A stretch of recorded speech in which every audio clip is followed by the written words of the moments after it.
Nous avons invité les messieurs les ministres à venir discuter avec nous des problèmes nationaux.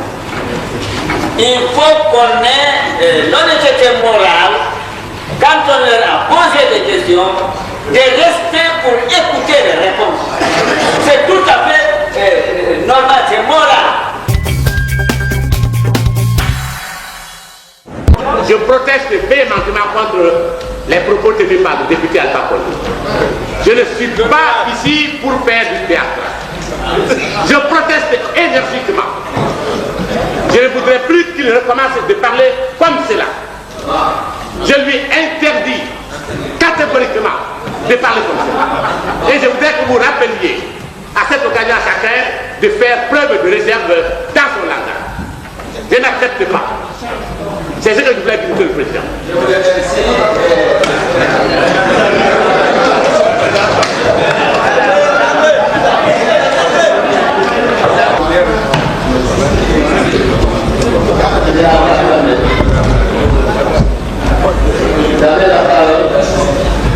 Un respect pour mon frère Ousmane Ba, non pas pour les discussions et par respect pour l'Assemblée, je suis la recommandation d'Ousmane Ba et du président de le président.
Très rares sont les honorables députés qui sont restés sur place depuis que nous sommes là. Il y en a beaucoup qui ont posé des questions et qui se sont éclipsés. Et il y en a qui reviennent maintenant et qui disent ouais, continuons. Il faut qu'on soit quand même honnête avec nous-mêmes. Hein? Je vois l'honorable député Maître Faber, l'un de nos plus vieux qui est là, qui est stable, qui ne bouge pas. Le docteur Ba est de l'autre côté, qui ne bouge pas. Ceux-ci, quand ils disent de continuer, je suis d'accord. Nous resterons là tant que vous voudrez, mais il faut que nous respections. Nous avons invité les messieurs les ministres à venir discuter avec nous des problèmes nationaux. Il faut qu'on ait l'honnêteté morale, quand on leur a posé des questions, de rester pour écouter les réponses. C'est tout à fait normal, c'est moral. Étant donné que l'obligation principale d'un ministre d'abord c'est le vote de son budget, le ministre n'a pas d'autre préoccupation qui soit plus importante. Si on ne vote pas le budget, on ne peut rien faire. Il aurait été plus logique qu'on accepte de reporter le débat pour que ça se fasse. Parce que la plupart des camarades ne suivent pas, pardon, le mot camarade n'est pas. La plupart des honorables ne suivent pas, les gens donnent, et vraiment c'est un débat qui n'a pas tellement d'intérêt. Parce que même les ministres ne peuvent pas, même les ministres, s'ils voulaient répondre sérieusement aux questions, s'ils nous prenaient au sérieux, ils auraient plus le temps d'aller voir leurs collaborateurs. Mais comme on ne nous traite pas de laisser la jambe, on répond comme ça. Donc, je pense que le président est le premier responsable. Pardon. Je pense que le président est le premier responsable parce qu'il a fait une proposition, il n'a accepté aucune fois. Nous avons voulu faire des bonnes propositions. Moi, j'ai demandé une motion de procédure, il a refusé. Je pense que nous respectons beaucoup le président, mais il faut que le président aussi tienne compte de l'avis des députés. Si nous pensons qu'à un moment donné, il faut réellement qu'on discute pour reporter le débat, il faut que le président nous écoute. Mais s'il ne nous écoute pas et qu'il ne tienne pas compte de nos opinions, je pense qu'on arrive à cette situation-là. Il aurait été mieux qu'on fasse le débat le lendemain. Maintenant, on ne peut pas dire non plus que le gouverneur de la banque, qui n'est pas ministre, que lui aussi, il faut obligatoirement qu'il nous réponde aujourd'hui. Moi, j'ai compris la proposition de son palais qui dit au moins que le ministre qui est un haut fonctionnaire qui n'a pas de haute responsabilité, comme dit le président, comment lui peut revenir pour nous répondre?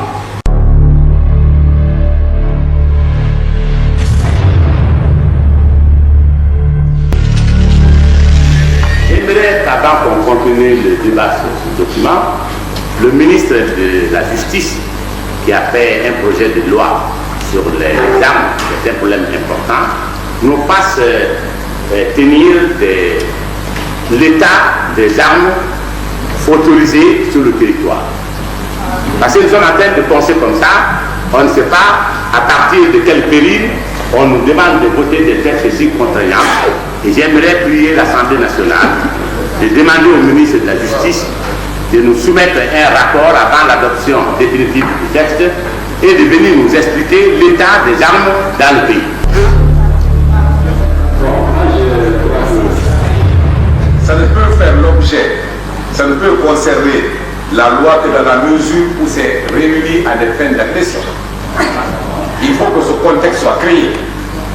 Mais le commerçant est libre de vendre ses coups. Il est autorisé, il a le droit d'importer, le droit de commercialiser, comme il veut. Je crois que ce n'est pas ça. Il faut que nous voyons entre le dépôt à des fins commerciales ou à usage personnel et le dépôt à des fins de guerre ou de combat. Donc je crois que c'est une question d'intention. Que l'on fasse confiance au juge qui va saisir les cas. On ne peut pas tout régler dans le texte de la loi. Ouais. Ça, ce n'est pas possible. Ouais. Ou alors, on expose la population à l'insécurité publique. C'est une question de choix. Je me demande si on ne pourrait pas utiliser alors la définition qui est dans la 6e catégorie carrément dans le corps du texte pour essayer d'avancer. Ce qui nous donnerait à peu près ceci. Toute personne qui détient un dépôt d'armes et de munitions ou tout autre objet susceptible de constituer une menace pour la sécurité publique est passible d'un emprisonnement, etc. Parce que comme ça, cela, je pense, cela exclut le dépôt qui est au marché, qui est dans un commerce, ou bien chez le fabricant. Parce que dès l'instant où on précise que c'est susceptible de constituer une menace pour la sécurité publique, on sait que ce n'est pas ce qui est exposé au commerce, ou chez le fabricant. Alors, je propose, moi, qu'on précise ça carrément par les catégories 6, qu'on dise, en plus des armes et des munitions, et tous autres objets susceptibles de constituer une menace pour la sécurité publique. Comme là, c'est assez clair. Je ne pense pas que les gendarmes mal intentionnés, ou un policier ou un sous-préfet, comme on en connaît un peu, qui craignent un peu tout le monde ici, je ne pense pas que dans ces conditions, on puisse dire que c'est un abus. Et c'est grave, parce que si c'est le commerce ou c'est le fabricant, ce n'est pas une menace pour la sécurité publique. Donc je propose cela pour essayer d'avancer. Je vous remercie. Merci. Je dois aussi. Merci, Monsieur le Président. Monsieur le Président, il me semble qu'à l'article 19, ce qui nous préoccupe beaucoup plus, c'est le caractère peut-être clandestin du dépôt d'armes. Je dis ceci parce que, comme a dit tout à l'heure l'honorable Mali, à l'article 3, nous avons en quelque sorte autorisé la fabrication, la commercialisation des armes et des munitions. Qui dit fabrication et commercialisation suppose en effet un dépôt. Or, si la détention d'un dépôt d'armes est sanctionnée à l'article 19, il y a l'article 4. C'est pour cela que je propose la formulation suivante. Toute personne qui détient, en dehors de la réglementation en vigueur, un dépôt d'armes ou de munitions de la catégorie 1, 4 et 5 est passible d'un emprisonnement de 2 à 8 ans et d'une amende de 300 000 afin de faire le pas guinéen pour de l'une de ces deux peines seulement. Je voudrais tout simplement qu'on rajoute que le ne devrait pas exister en dehors de la réglementation en vigueur. Je vous remercie. Nous avons fait des efforts, mon collègue de droite et moi, pour éviter l'allongement du débat. Il ne faudrait pas, parce qu'il faut appeler les choses par leur nom, il y a eu deux interventions qui semblent nous éloigner de la proposition. Ce que notre collègue Alpha Condé a dit n'était pas dans le sens de blesser les députés de PIP. Parce que pour ce qui me concerne, j'ai la plus grande considération pour tous mes collègues, qu'il s'agisse des députés du PIP ou des députés de la CODER. Je ne fais pas de différence entre les députés. C'est leur aptitude à appréhender les choses qui fait que je les suis ou je m'en éloigne. Donc, c'est vrai qu'il y a une certaine confusion entre la déclaration du rapporteur et la proposition de son paré. Alpha Condé a eu en effet le sentiment que nous n'avons pas voulu relever et suivre le rapporteur qui s'est référé à la suppression de la catégorie 6 uniquement parce que M. Somparé a parlé. Mais Alpha sait bien que j'aime bien Somparé, mais je ne pourrais pas faire du suivisme à son égard. J'aime le suivre quand c'est clair. Donc, moi, je ne suis pas député PIP, mais si Somparé est juste, je le suis. Quand Somparé a fait la déclaration, j'ai eu le sentiment à un moment donné que lui et moi, on était sur la même longueur d'onde. Mais comme il n'a pas conclu dans le sens d'éviter de faire l'amalgame entre les dames blanches et qui ne sont même pas, dont la détention n'est même pas interdite, puis c'était libre. Quelque part dans l'un des articles adoptés, ces âmes blanches, la détention et l'acquisition sont libres. Donc, s'il vous plaît, c'est pour qu'on se rapproche.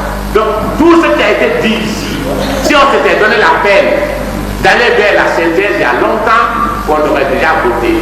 Je crois que M. Sirajou a eu la bonne idée de faire la proposition qui évite de se référer à la quantité et qui n'a considéré l'arme que sous la forme de la menace de la sécurité publique. J'avais précisé pour qu'on soit beaucoup plus clair et évité, parce qu'à Conakry, la population est plus ou moins sécurisée vis-à-vis de l'abus d'autorité qu'à l'intérieur. Et ce n'est pas mon souci. S'il y avait la même considération à Conakry et à l'intérieur, je ne serais pas en souci. C'est pourquoi la notion de menace imminente résout mon problème. Donc, par consensus, s'il voudrait plaire au président de proposer soit le texte initial, soit le texte initial amendé dans le sens de M. Sirajou, Monsieur le Président, je crois que ce n'est peut-être pas parfait, mais ça permet d'avoir un texte qui veut dire quelque chose de précis et qui ne nous livre pas non plus les points liés au juge.